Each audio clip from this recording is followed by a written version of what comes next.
নানা চড়াই উতরাই পেরিয়ে শেষ হওয়ার পথে টি-20 বিশ্বকাপ। সবকিছু ঠিক থাকলে এই মহারণের পর্দা নামছে আজ। নতুন ইতিহাসে সাক্ষী হওয়ার অপেক্ষায় আহমেদাবাদ। বিশ্ব দলের বিশ্বকাপ এখন রূপ নিয়েছে দু দলে। শিরোপার লড়াইটা নিউজিল্যান্ড ও স্বাগতিক ভারতের মাঝে। রোববার সন্ধ্যা 7:30টায় গড়াবে শিরোপা নির্ধারণী ম্যাচ। এর আগে আরও দুবার বিশ্বকাপ জয় করেছে ভারত। ওয়েস্ট ইন্ডিজ ও শ্রীলঙ্কার সাথে যৌথভাবে টুর্নামেন্টের সর্বোচ্চ শিরোপাধারী দল তারা। এবার তাদের সামনে সুযোগ বিশ্ব রেকর্ড গড়ার।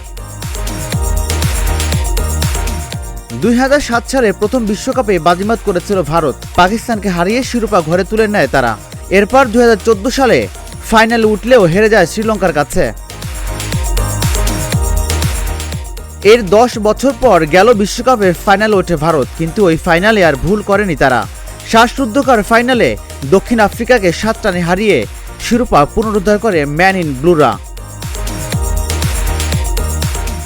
অন্যদিকে এবারের আগে মোট 4 বার টি-20 বিশ্বকাপের সেমিফাইনালে উঠেছে কিউইরা, কিন্তু শেষ 4-এর বাধা পাড়ি দেয় মাত্র একবার। 2021 বিশ্বকাপে ফাইনাল খেলে নিউজিল্যান্ড।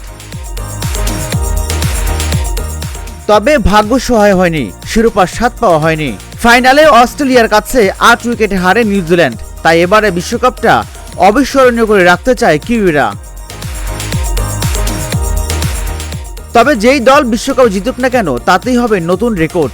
ভারত যেমন সবাইকে পেছনে ফেলে গড়বে বিশ্বকাপের সর্বোচ্চ 3 বার চ্যাম্পিয়ন হওয়ার কীর্তি, তেমনি প্রথম শিরোপা স্বাদ পাবে কিউইরা। রাজিবুল ইসলাম, ঢাকা জার্নাল।